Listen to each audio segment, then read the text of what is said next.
आए उम्र कुछ कहा मैंने पर शायद तूने सुना नहीं। ऐ उम्र कुछ कहा मैंने पर शायद तूने सुना नहीं। तू छीन सकती है बचपन मेरी पर बचपना नहीं। हर इंसान बुरा नहीं होता, हर इंसान का दिल बुरा नहीं होता। टूट जाते हैं पत्थर कभी शीशे की भी चोट से, हर बार कसूर हवा का नहीं होता।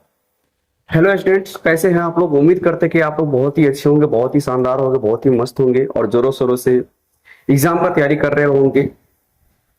इस बीच आप सभी के लिए मैंने यहाँ पर लेके आ गया है पूरा फुल 11th 12th का फुल कॉन्सेप्ट, जो कि आपका शुरू होने वाला है 11th फर्स्ट क्लास से। और जो भी स्टूडेंट 11th में पढ़ रहे हैं, जो इस बार 2025 में 11th में गया है, तो वैसे सभी स्टूडेंट को मेरा वेलकम है। ठीक है, और सभी स्टूडेंट को मैं वेलकम करता हूँ आपके इस सेशन में। मैं आप सबको जो है बताने वाला हूँ, क्योंकि ये आपका पहला दिन होने वाला है, फर्स्ट डे होने वाला है। तो थोड़ा सा हम इस सिलेबस के बारे में चर्चा कर लेते हैं। एक्चुअली इस सिलेबस में जो आपका बोर्ड एग्जाम होने वाला होता है, उसमें आपको कई तरीके से क्वेश्चन पूछा जाता है। कुछ क्वेश्चन आपका जो है स्टोरी ऑफ इंग्लिश होता है, इंग्लिश से होता है। कुछ क्वेश्चन जो है आपका रेनबो से होता है, रेनबो बुक से होता है। कुछ क्वेश्चन जो होता है, कुछ ट्रांसलेशन होता है, कुछ ग्रामर होता है। एनी अदर बहुत सारे ऐसे क्वेश्चंस होते हैं जो आपसे पूछा जाता है। कहीं पर लेटर्स के बारे में डिस्कशन करना पड़ता है, कहीं पर किसी समरी के बारे में डिस्कशन करना पड़ता है। ये सब सारी तमाम चीजें जो आपको पढ़ना होता है, जो आपको इस पूरा सिलेबस में अध्ययन करना होता है, ये सब सारी बातों को हम यहाँ पर जो है आपके बीच में रखने वाला हूँ। तो यह आपका फर्स्ट डे फर्स्ट क्लास होने वाला है। तो सभी को मैं वेलकम करता हूँ फर्स्ट क्लास में। और साथ ही साथ मैं आपको बता दूं, फर्स्ट दिन जो है, पहला दिन जो है, मैं आप सबको ट्रांसलेशन को लेकर गाइड करूंगा। ट्रांसलेशन के जो भी बेसिक से पॉइंट होते हैं, क्योंकि मेरे पढ़ाने का तरीका कुछ अलग ही होता है। मैं पढ़ाता हूं बिल्कुल जीरो लेवल से, मतलब वैसे स्टूडेंट भी इस लाइव सेशन में, इस क्लास में इन्वॉल्व हो सकते हैं जिन्हें बिल्कुल कुछ भी नहीं आता है। जैसे कोई विद्यार्थी, बहुत सारे विद्यार्थी के कमेंट्स ऐसे आते हैं, सर हम क्लास 10 तक इंग्लिश पढ़े भी नहीं है, तो क्या 11th 12th में जो हमको इंग्लिश पढ़ना पड़ेगा? तो ये हमारे लिए बहुत टफेस्ट बात हो जाती है। हमें लगता रहता है जो हम इंग्लिश में करेक्ट नहीं कर पाएंगे, रन नहीं कर पाएंगे। तो वैसे स्टूडेंट को मैं कहना चाहता हूं, देखो, इंग्लिश कोई जो है, इंग्लिश से घबराना बिल्कुल भी नहीं चाहिए। इंग्लिश से बिल्कुल भी नहीं घबराना चाहिए। जिस विद्यार्थी को, जिस स्टूडेंट को लगता हो जो हम इंग्लिश नहीं पढ़े हैं, अब हमारे लिए इंग्लिश एक पहाड़ की तरह हो गया है, तो वैसे स्टूडेंट को मैं बोलूंगा आप चंदू सर से एक बार मिलिए, उससे एक बार क्लास ले, डेमो क्लास ले आपको पहली बार। ठीक है, उसके बाद कुछ दिन क्लास करे, उसके बाद आप बताएं जो आपको इंग्लिश में आता है या नहीं आता है। तो मैं बिल्कुल आपको बताना चाहूंगा, यह हमारा बिल्कुल जीरो लेवल से शुरू होने वाला है। पहला सेशन होने वाला है जो कि ट्रांसलेशन का होने वाला है। अब इस सेशन में हम बिल्कुल कवर करेंगे छोटी छोटी बातों को, जो आप पढ़े भी होंगे शायद, उसके बारे में अच्छे तरीके से जानते भी होंगे, या फिर कोई स्टूडेंट ऐसा भी होगा जो इसके बारे में पहली बार सुना होगा, पहली बार जानता होगा। तो जो स्टूडेंट पढ़ लिए हैं वो अपने रिवाइज कर लेंगे, और जो स्टूडेंट अभी तक इसके बारे में नहीं जाने हैं, नहीं इस बात को पढ़े हैं, तो वैसे स्टूडेंट को मैं बोलूंगा जो आप पूरा बेहतरीन तरीके से फुल कॉन्सेप्ट के साथ, फुल अपना एक जोश के साथ, जुनून के साथ अपना पढ़ना प्रारंभ कीजिए। चलिए, बिना देर किए हुए हम लोग चलते हैं सेशन की तरफ। ठीक है, और पहले मैं बता दूं आपको, जो ये मेरा यूट्यूब चैनल है जेएसएम ग्लोबल स्टडीज के नाम से है। ठीक है, और यहाँ पर एक बेहतरीन से बेहतरीन टीचर्स के साथ, और हम खुद इस पूरे लाइव सेशन में इन्वॉल्व होने वाले हैं। तो आप लोग बिल्कुल मजे से जो है इस पूरा सेशन को आनंद लीजिए। चलिए बढ़ते हैं आगे की तरफ और शुरुआत कर देते हैं आज का आपका दौर। ठीक है, पहला सेशन ट्रांसलेशन के नाम से। चलिए आ जाइए, सबसे पहले यहां पर हम आपको बता देते हैं जाके ट्रांसलेशन में मेन चीज देखना क्या पड़ता है। ट्रांसलेशन में मेन चीज आपको देखना क्या पड़ता है, ये बहुत बड़ी बात चीज है। ठीक है, आखिर हम कैसे पकड़ेंगे ट्रांसलेशन होता क्या है, सो हम बताते हैं। एक्चुअली ट्रांसलेशन का मतलब होता है किसी भी चीजों का इंग्लिश में अनुवाद करना, इसी को हम क्या बोलते हैं, ट्रांसलेट बोलते हैं। या फिर इंग्लिश में ही नहीं, अलग भाषा में भी अनुवाद करते हैं, तो इसी को हम क्या बोलते हैं, ट्रांसलेट बोलते हैं। तो फिलहाल अभी हम यहाँ पर हिंदी लैंग्वेज को जो है इंग्लिश में कन्वर्ट करने वाले हैं, मतलब हिंदी टू इंग्लिश ट्रांसलेट करने वाले हैं, हिंदी टू इंग्लिश ट्रांसलेट करने वाले हैं। और इसके जो कॉन्सेप्ट होते हैं, इसके जो समझने के तरीके होते हैं, इस सब के बारे में आज हम अध्ययन करने वाले हैं। Let get start. चलिए, अब देखिए ट्रांसलेशन में होता क्या है। सबसे पहले आपको समझना पड़ेगा समय के बारे में। क्या समझना पड़ेगा? समय के बारे में। एक्चुअली समय जो होता है, इसी के ऊपर ट्रांसलेशन आधारित होता है। अगर हम समय के अनुसार ही हम ट्रांसलेशन को क्या करते हैं, अनुवाद करते हैं, ट्रांसलेट करते हैं। ठीक है, तो सबसे पहले बात करें हम समय का, तो हमारे पास जो समय जो होता है वो तीन तरह के समय होता है। कौन कौन सा समय होता है आप लोग इसके बारे में जानते भी होंगे।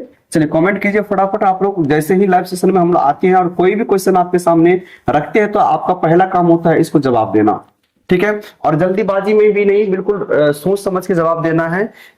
देर सही लेकिन दुरुस्त होना चाहिए, मतलब देर से ही जवाब आए कोई दिक्कत नहीं है, बट सही जवाब आना चाहिए। यह एक बहुत बड़ी चैलेंज होता है खुद के पास। चलिए तो मैं बात करूं यहां पर समय के लेकर के, तो समय हमारे पास तीन तरह के होते हैं। शुरू करूंगा मैं प्रेजेंट से, PRESENT। मैं स्पेलिंग इसलिए बोल देता हूं क्योंकि आपका बेसिक शुरू हो रहा है, ठीक है। तो बेसिक में आपको कम से कम इसका स्पेलिंग कम से कम आना चाहिए, TENS। शुरू कहां से होता है? प्रेजेंट टेंस से, जिसको हम हिंदी में बोलते हैं वर्तमान काल। हिंदी में इसको हम क्या बोलते हैं? वर्तमान काल बोलते हैं, ठीक है।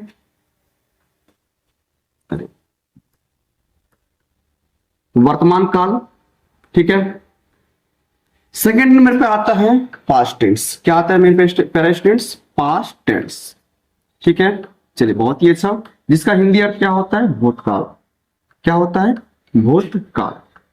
इसके बाद आता है तीसरा नंबर पे फ्यूचर टेंस। क्या आता है? Future tense. फ्यूचर टेंस जिसका हिंदी अर्थ होता है भविष्य काल। भविष्य काल, कोई कोई भविष्य काल भी लिखते हैं, कोई गलत नहीं है, ठीक है। चलिए आ जाइए। अब यहां पर हमारा समय कितना हो गया? तीन तरह का हो गया। जब भी हम ट्रांसलेशन में अनुवाद करेंगे इंग्लिश, हिंदी से इंग्लिश में, ये हमारे पास तीन तरह के समय होने वाले हैं। या तो वो सेंटेंस हो सकता है प्रेजेंट में हो, या तो हो सकता है पास्ट में हो, और या तो हो सकता है फ्यूचर टेंस में इस तरह का सेंटेंस हो। अब यहाँ पर ये बात तो हमको समझ में आ गया पूरा भाई, जो यहाँ पर समय आने वाला है तीन तरह का, ठीक है। प्रेजेंट टेंस का मतलब होता है वर्तमान काल। अच्छा यहाँ पे एक नया शब्द आ गया है काल। मैं आपको इसके बारे में थोड़ा सा डिस्कशन कर दूं। एक काल का मतलब क्या होता है सो मैं आपको बता देता हूँ। समय का ही दूसरा नाम होता है काल। समय को हम क्या बोलते हैं? काल, ठीक है। समय को हम क्या बोलते हैं? काल बोलते हैं। काल का मतलब ही क्या होता है? समय होता है। और समय हमारे पास कितने तरह के होते हैं? तीन तरीके के होते हैं, प्रेजेंट टेंस, पास्ट टेंस और फ्यूचर टेंस। थोड़ा सा इसके एडवांस के बारे में बता दूं तो प्रेजेंट टेंस का मतलब होता है वर्तमान काल। जो अभी में चल रहा होता है उसे हम वर्तमान काल बोलते हैं। जैसे मैं अभी पढ़ा रहा हूं तो वर्तमान काल है, आप लोग पढ़ रहे हैं वर्तमान काल है। बात समझ में आ गया? चलिए कोई दिक्कत इसमें? मतलब जो हम पढ़ा रहे हैं, मैं पढ़ा रहा हूं मतलब वर्तमान काल हो गया, ठीक है। तुम लोग पढ़ रहे हो वर्तमान काल हो गया। Any other?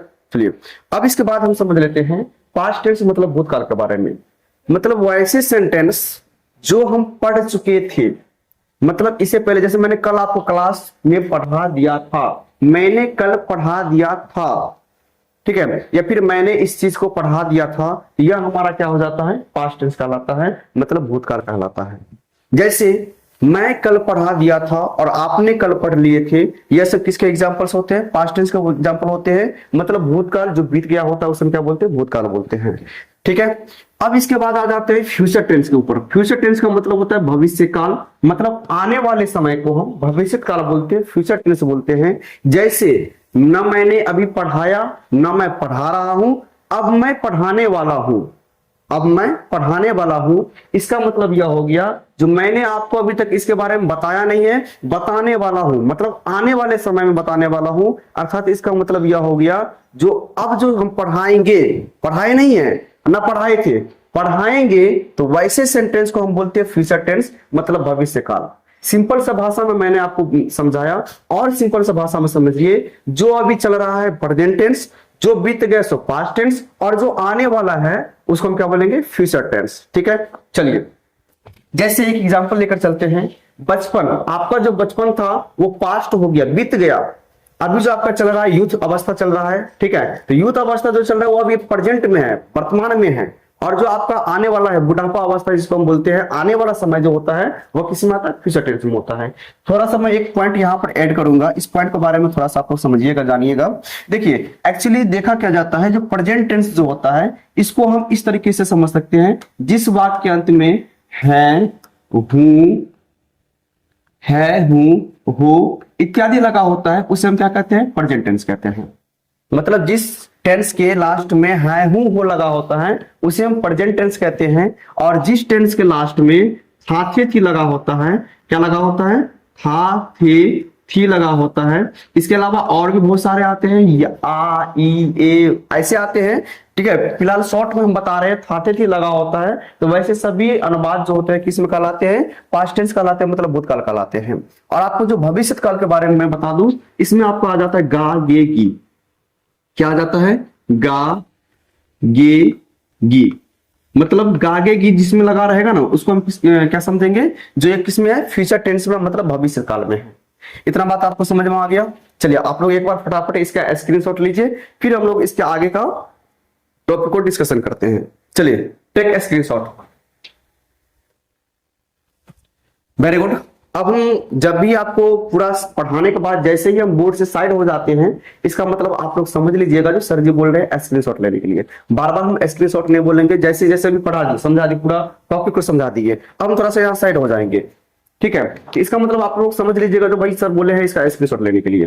ठीक है, चलिए अब हम आगे बढ़ते हैं और इस बिल्कुल डिटेल से समझते हैं। अभी हमने केवल समय के बारे में समझा है, जो समय कितने तरह के होता है, 3 तरह के होते हैं, प्रेजेंट टेंस वर्तमान काल, पास्ट टेंस भूतकाल, और फ्यूचर टेंस भविष्य काल। हायू रहेगा तो प्रेजेंट टेंस, हदेती रहेगा तो पास्ट टेंस, और गागेगी रहेगा तो फ्यूचर टेंस। ठीक है, चलिए इस चीज को बहुत सारे स्टूडेंट जानते भी होंगे, जो जान रहे हैं उसको फिर से रिवाइज कर लेंगे, जो नहीं जान रहे हैं उसको बढ़िया तरीके से समझेंगे।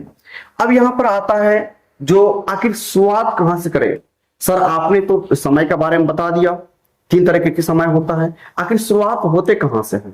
तो इसके लिए मैं आपको एक चीज और बता दूं, जो सेंटेंसेस होता है, आखिर ये सेंटेंस क्या होता है, इसके बारे में मैं ज्यादा डीप में नहीं जाऊंगा, ठीक है, क्योंकि आपका सेशन में मुझे पूरा कंप्लीट करवाना पड़ेगा ना, तो ज्यादा डीप में नहीं जाऊंगा, ऊपर ऊपर ले लेते हैं, आपको समझ में आ जाएगा, समझाते हैं। देखिए एक्चुअली जो हम इंग्लिश में लिखते हैं, लिखते कहां से, इंग्लिश में किसी से लिखते हैं, या तो A B C D E F G H, ये जो 26 लेटर होते हैं, 26 लेटर होते हैं, ठीक है, इसी से हम लिखते हैं। ये जो 26 लेटर होते हैं ए बी सी डी जो होते हैं, इसको हम बोलते हैं लेटर। क्या बोलते हैं? लेटर बोलते हैं, जिसको हम हिंदी में बोलते हैं अक्षर। क्या बोलते हैं? अक्षर बोलते हैं। ठीक है, ये तो एबीसीडी लिख दिया तो ये तो क्या हो गया, अक्षर हो गया। लेकिन इसी 2600 लेटर से, 2600 अक्षर से अगर हम किसी चीज का मीनिंग लिखते हैं, जैसे मैंने लिखा कैट, कैट मीन्स क्या होता है, बिल्ली। मैंने क्या लिखा, cat, CAT, cat, cat means क्या होता है, बिल्ली, जिसका अर्थ भी निकलता हो। ऐसा बात नहीं जो कोई सा भी वर्ड उठाएंगे ले लेंगे, ऐसा नहीं, जिसका अर्थ भी निकलता हो। तो कैट का मतलब होता है बिल्ली, कैट का मतलब क्या होता है, बिल्ली। ठीक है, ये जो बिल्ली शब्द बना, बिल्ली जो बना, इसमें कुछ अक्षरों का समूह है, जैसे C आया, A आया, T आया, और तीनों को मिला दिए तो यह हमारा हो गया कैट, जिसका अर्थ होता है बिल्ली। अर्थात इसको हम बोलेंगे वर्ड।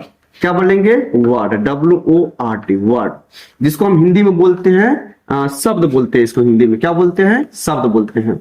बात क्लियर है? जैसे कि एलिफेंट हो गया, आई सिंगल लेटर का भी शब्द होता है, ऐसा बात नहीं जो आई लिखेंगे तो केवल लेटर में आएगा। आई मतलब होता है मैं, और इसको भी हम क्या बोलेंगे? शब्द बोल सकते हैं, बोलना है, शब्द बोल सकते हैं, बोलना भी है। ठीक है, चलिए जैसे कि यू मीन्स होता है तुम, तो YOU, यहां पर 3 अक्षरों का मिल करके एक शब्द बना हुआ है यू। ठीक है, अब यहां पर तो आपको ये समझ में आ गया, लेटर समझ में आ गया, अक्षर समझ में आ गया, और यहां पर शब्द आपको समझ में आ गया, कैट मीन्स क्या होता है, बिल्ली होता है। अब इसके बाद चलते हैं हम लोग, अब हम समझते हैं सेंटेंस के बारे में। अब जैसे देख लीजिए, मैंने लिखा कैट इट्स ग्रास। मैंने क्या लिखा? Cat eats grass. इसका हिंदी अर्थ होता है बिल्ली मांस खाती है। कैट इट्स ग्रास, या फिर द कैट इट्स ग्रास, बिल्ली मांस खाती है। ठीक है, तो अब इसमें यहां पर आप सभी को बताना पड़ेगा, इस टी को हम क्या बोलेंगे? तो टी को बोलेंगे लेटर। क्या बोलेंगे? लेटर। इस एच को क्या बोलेंगे? लेटर। ई को क्या बोलेंगे? लेटर। लेकिन इस पूरा THE को क्या बोलेंगे? एक शब्द बोलेंगे। क्या बोलेंगे? एक शब्द बोलेंगे। सी को क्या बोलेंगे? लेटर। ए को बोलेंगे लेटर। टी को बोलेंगे लेटर। लेकिन इस पूरा को मिला देंगे तो क्या बनेगा? एक शब्द बन गया। कैट क्या बन गया? शब्द बन गया। उसी तरीके से इट्स क्या बन गया? शब्द बन गया। ग्रास क्या बन गया? शब्द बन गया। लेकिन आपको पता होना चाहिए, जब इस सभी सारे शब्द को मिलाते हैं तो इसी को हम लोग बोलते हैं सेंटेंस। क्या बोलते हैं इसको? सेंटेंस बोलते हैं। ठीक है, मतलब अगर हम इस सारे शब्द को मिलाते हैं, इस पूरा को हम क्या बोलेंगे, सेंटेंस बोलेंगे। इस बात के बारे में आप लोग समझ में आ गया होगा इसको। ठीक है, मतलब अगर अलग अलग हम लेटर को अलग अलग करते हैं, किसी भी शब्द में लेटर को हम अगर छांटते हैं तो इसको हम बोलते हैं अक्षर, मतलब लेटर बोलते हैं। और इसी में कुछ लेटर को मिला करके जब एक अच्छा सा किसी भी अर्थ बन जाता है, कोई मीनिंग बन जाता है, जिसको हम बोलते हैं शब्द, और बहुत सारे शब्द को जोड़ते हैं तो क्या बन जाता है, सेंटेंस। और इसी को हम लोग हिंदी में बोलते हैं वाक्य। क्या बोलते हैं इसको हिंदी में, वाक्य बोलते हैं। बात क्लियर है? चलिए, यहां पर हमने 3 चीज बताए हैं।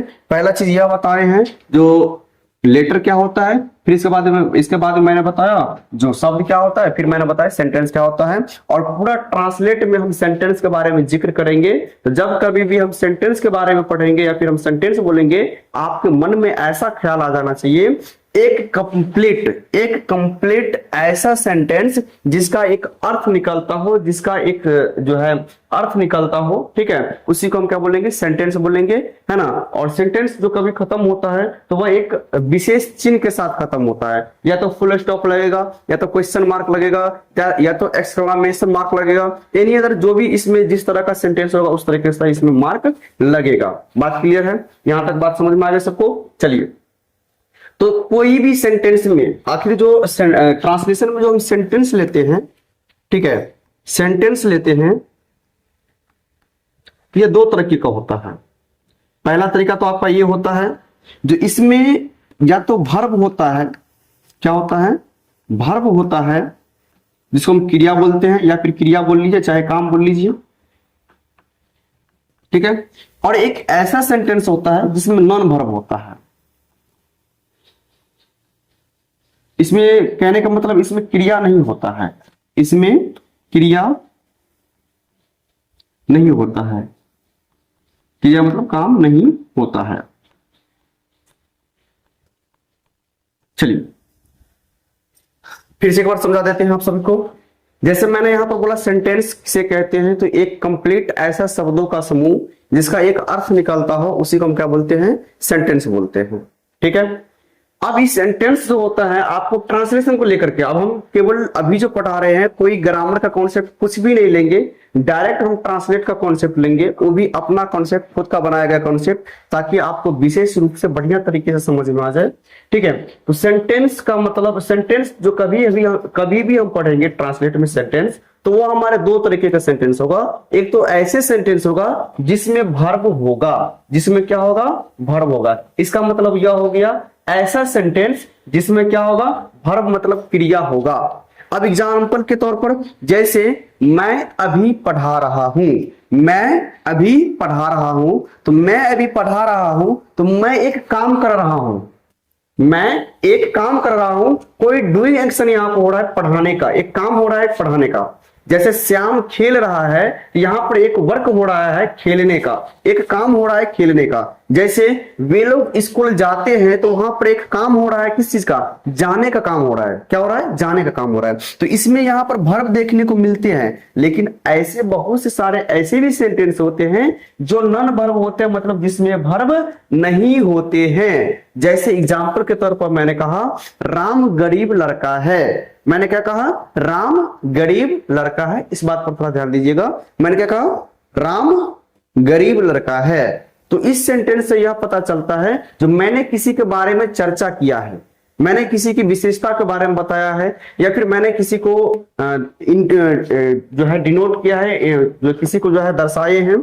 ठीक है, तो यहां पर ये बात समझ में आना चाहिए आपको, जो ऐसे सेंटेंसेस होते हैं जिसमें वर्ब होते हैं, और ऐसे भी सेंटेंस होते हैं जिसमें वर्ब नहीं होते हैं। जैसे राम एक लड़का है, इसमें कोई काम नहीं हो रहा है, या किसी के बारे में हम बता रहे हैं।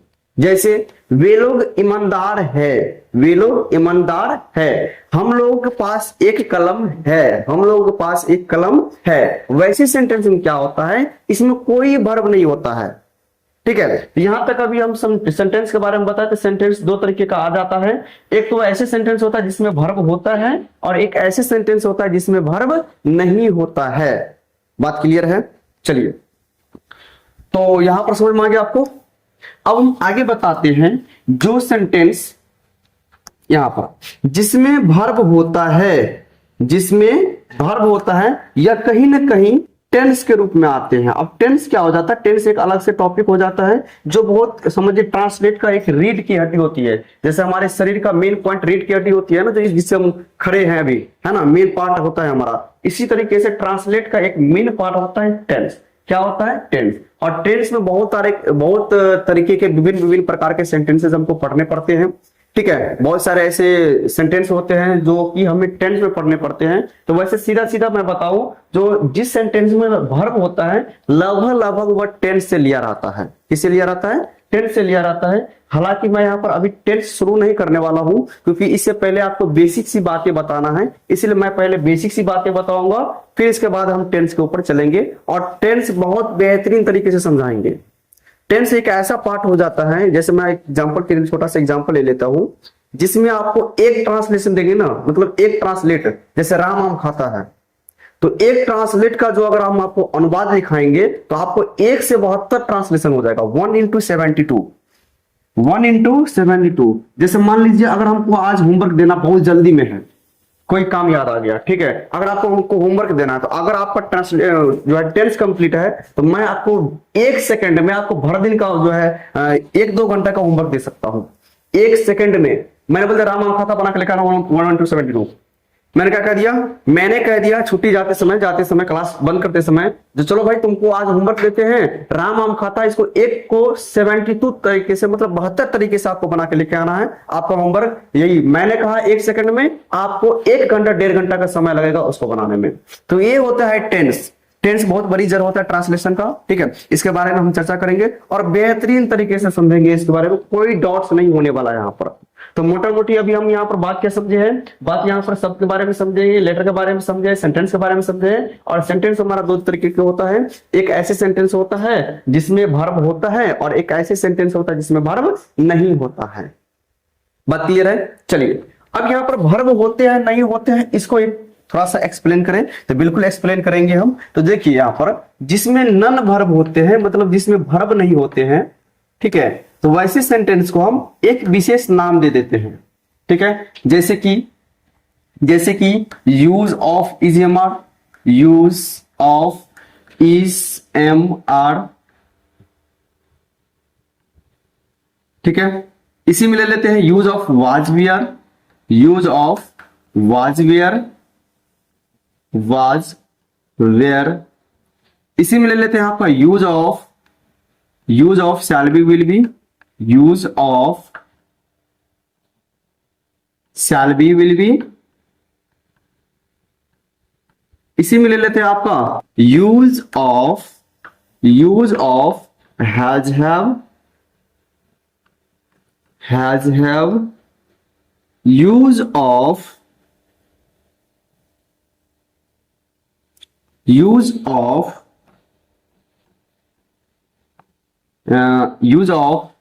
यहां पर ले लीजिए ए एन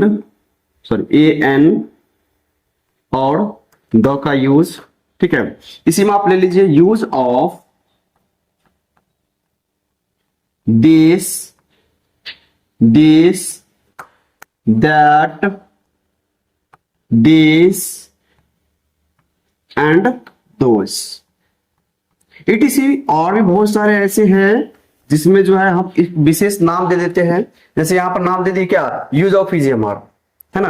अब ऐसे बात नहीं है जो यूज ऑफ इजएमआर पढ़ेंगे तो इसमें वर्ब नहीं है, वर्ब होते हैं लेकिन वो मेन वर्ब नहीं होकर के हेल्पिंग वर्ब कहलाते हैं। इसके बारे में हम डिस्कशन करेंगे, वर्ब के बारे में भी डिस्कशन करेंगे। ये जो वर्ब होते हैं वो 2 तरीके के होते हैं। वर्ब कितने तरीके के होते हैं, 2 तरीके के होते हैं। एक तो ऐसे वर्ब होते हैं जिसको हम बोलते हैं मेन वर्ब। क्या बोलते हैं, मेन वर्ब। इसके बारे में और डीपली तरीके से चर्चा करेंगे। और एक होता है हेल्पिंग वर्ब। क्या होता है, हेल्पिंग वर्ब, हेल्पिंग वर्ब, जिसको हम इसको बोलते हैं मुख्य क्रिया। मेन वर्ब का मतलब मुख्य क्रिया, मेन वर्ब नाम से ये स्पष्ट है, मेन वर्ब मतलब इसमें मेन क्रिया होता है। जैसे पढ़ना, हंसना, खाना पीना, रोना जाना, सुतना बैठना उठना, ये सब क्या कहलाते हैं, मेन वर्ब कहलाते हैं। और एक होता है हेल्पिंग वर्ब। क्या होता है, हेल्पिंग वर्ब मतलब वैसे वर्ब जो मेन वर्ब तो नहीं होता है लेकिन वो मेन वर्ब को होने में सहायक करता है। जैसे कि थाथे थी, वाजबियर सॉरी इजेमार, वाजबियर ले लीजिए, हैजाब ले लीजिए, कैनकोट ले लीजिए, उसके बाद जो है आपका शैल बी विल बी हो गया, इटीसी, ये सब जो होते हैं उसको क्या बोलते हैं, मेन वर्ब बोलते हैं। क्या बोलते हैं इसको, मेन वर्ब बोलते हैं। इसके बारे में भी हम चर्चा करेंगे, जैसे ही सब्जेक्ट ऑब्जेक्ट वर्ब सब ये सब पढ़ाएंगे ना, तो यहाँ पर हम आपको इसके बारे में हम चर्चा करेंगे इसके लिए, ठीक है। सॉरी VERB वर्ब होता है, ई नहीं होगा, ठीक है। चलिए आप इसका एक बार जो है स्क्रीनशॉट ले लीजिए, फिर से मैं शेयर हो जाता हूं।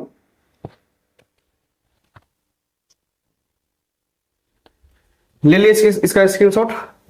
तो मोटा मोटी यहाँ पर कहने वाली बात ये हो गया, जो आज के सेशन में मैं आपको इतना तक ही रहने देता हूँ, आगे हम बताएंगे, ठीक है। फर्स्ट डे में इतना ज्यादा नहीं पढ़ना है आपको, जो है थोड़ा सा इस चीज को थोड़ा गौर करते रहना है, ना कि ये पता चले जो एक ही बार में पूरा रोटी निकल गए, पता चला जो आया ही नहीं सही तरीके से, है ना। तो आप लोग जो है ये भी जितना चीज बताए हैं, इसमें मोटा मोटी बहुत सारे स्टूडेंट को पहले से रिवाइज हुआ होगा, और बहुत सारे विद्यार्थी ऐसे भी होंगे जो इसके बारे में नहीं भी जानते होंगे।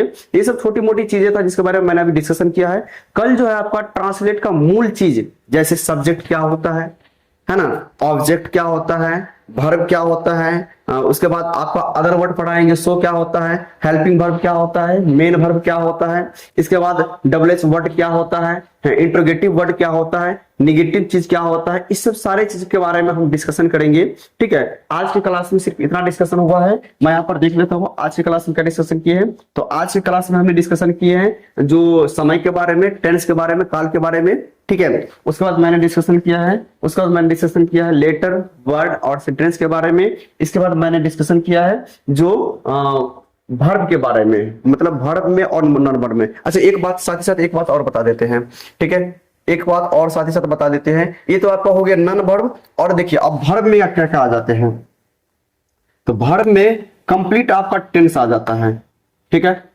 टेंस आ गया, क्वेश्चन टैग आ गया, क्वेश्चन टैग हो गया, नरेशन आ गया, ठीक है, नरेशन आ गया। उसके बाद जो आपका वॉइस आ गया, वॉइस आ गया, ठीक है। इसके बाद स्पीच आ गया, मतलब ETC और बहुत सारे ऐसे सेंटेंस जो आएंगे जिसमें हमको पूरा मेन वर्ब को पढ़ना ही पड़ेगा, ठीक है। तो बिना मेन वर्ब नॉन वर्ब का एक स्पेशल नाम हो जाता है use of is am are, use of was were, use of shall be will be, can could, है ना। उसके बाद आपका जो हैज हैव का प्रयोग होता है, दिस दैट दिस का प्रयोग हो जाता है, इजेमार का प्रयोग हो जाता है, ठीक है। आप एक बार ट्रांसलेट उल्टाइएगा, पॉजिटिव एडजेक्टिव, पॉजिटिव एडवर्ब हो गया, सॉरी पॉजिटिव एडजेक्टिव हो गया, पॉजिटिव प्रोनाउन हो गया। एक बार ट्रांसलेट उल्टाइएगा, देखिएगा इसमें जो टेंस लिखा होता है ना, उससे पहले बहुत सारे ऐसे सेंटेंसेस होते हैं, बहुत सारे ऐसे चैप्टर्स होते हैं जिसका एक विशेष नाम होता है, ठीक है।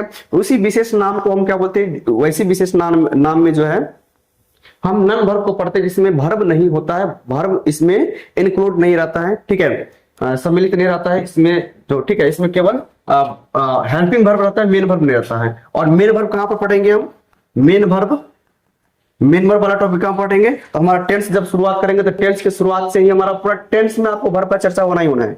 टेंस का मतलब जो होता है, इसमें आपको वर्ब को पढ़ना ही पढ़ना है। टेंस में आपको वर्ब को पढ़ना ही पढ़ना है, इसके बारे में एनालिसिस करना ही करना है, ठीक है। इसके बाद आपका क्वेश्चन टैग हो गया, नरेशन हो गया, वॉइस हो गया, स्पीच हो गया, डायरेक्ट स्पीच हो गया, इनडायरेक्ट स्पीच हो गया। इसमें जितने भी टोटल जो आते हैं आपको बहुत समझे ना, बेसिक लेवल से आपको एडवांस लेवल तक लेके जाएंगे, ठीक है। तो आज के सेशन में हम इतना ही रहने देते हैं, कल के सेशन में इसके आगे वाला जो है पार्ट देखेंगे, ठीक है। आई होप कि आपको जितने भी चीज बताए होंगे ये सब आपको बिल्कुल बढ़िया तरीके से जो है समझ में आया होगा, ठीक है। मिलेंगे नेक्स्ट क्लास में, तब तक के लिए थैंक यू लास्ट तक रुके रहने के लिए।